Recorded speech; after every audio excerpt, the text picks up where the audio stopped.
Well, hello and welcome to this English lesson about being free. There's a funny little phrase in English, and that's the phrase, school's out for the summer. It's actually lunchtime, and this is my last day at work.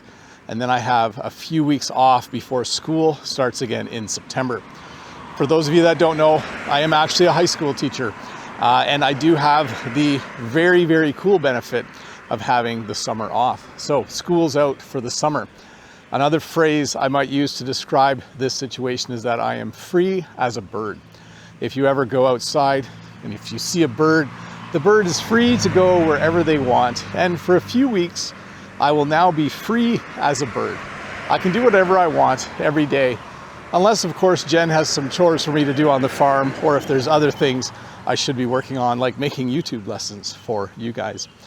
There's an older phrase too, kind of a funny phrase, to be footloose and fancy free.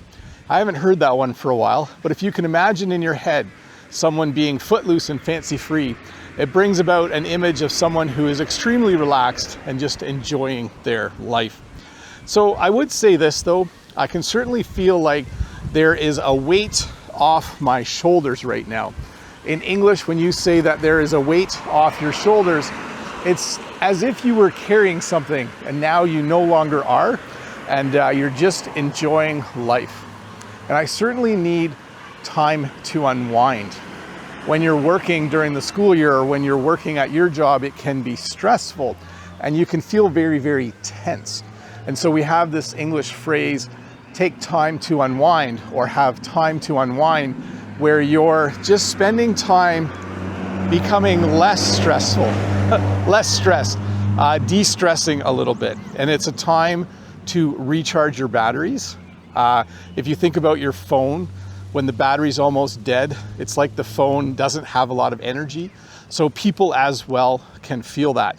And so sometimes they need time to recharge their batteries. And that's certainly what I need right now.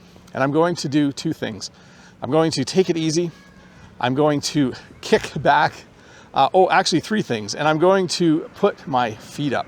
So when you take it easy, it means you relax. When you kick back, you can imagine someone leaning back in a chair and just enjoying life. And then when you put your feet up, it's like you're even more relaxed. So I'm going to definitely take it easy. I'm definitely going to kick back, and I'm definitely going to put my feet up. Now, you might have heard the English phrase R&R. R&R is kind of a funny phrase that means rest and relaxation. So I'm going to have a little bit of R&R. I'm going to enjoy life as best as I can for the next few weeks. And it certainly feels good to be able to take a breather.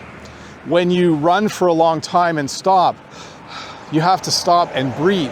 And when you work really hard for a long time, we sometimes use a similar phrase, to take a breather, to refer to a time where you are going to relax and just enjoy life for a little bit. So I'm definitely going to take a breather. And then I think I might sleep in.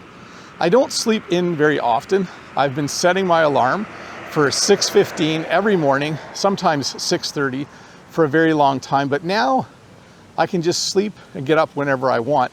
And at my age, that doesn't actually work. I will probably still wake up at around 7 o'clock. And for me, that would be sleeping in. So how do I feel right now?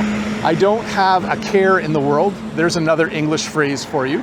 I don't have to worry about anything else except just enjoying making English lessons for you here on YouTube and helping Jen on the farm a little bit. But other than that, I do not have a care in the world. And now you might be wondering if Jen and I are going to get away from it all. When you get away from it all, it means you go on vacation and you enjoy some time doing something else. And the answer is actually yes and no. We will probably go to Toronto here and there to see a Blue Jays game or to do some other fun and relaxing things. And that will be how we get away from it all. But we aren't planning on doing any kind of major vacation. So we're not gonna totally get away from it all for a week or two, but we are going to certainly take some time off and enjoy it. Anyways, thanks for watching this little walk and talk English lesson. I hope you enjoyed it. I'm excited to make some pretty cool English lessons for you this summer. I have some really neat ideas for places I can go and lessons I can make, so look for those on Tuesdays. But other than that, thanks for watching this little English lesson. I hope you learned some new English words and phrases you can use in a future English conversation. If this is your first time here, don't forget to click the red subscribe button. Give me a thumbs up if you enjoyed this video, and I'll see you next week with another English lesson. Bye.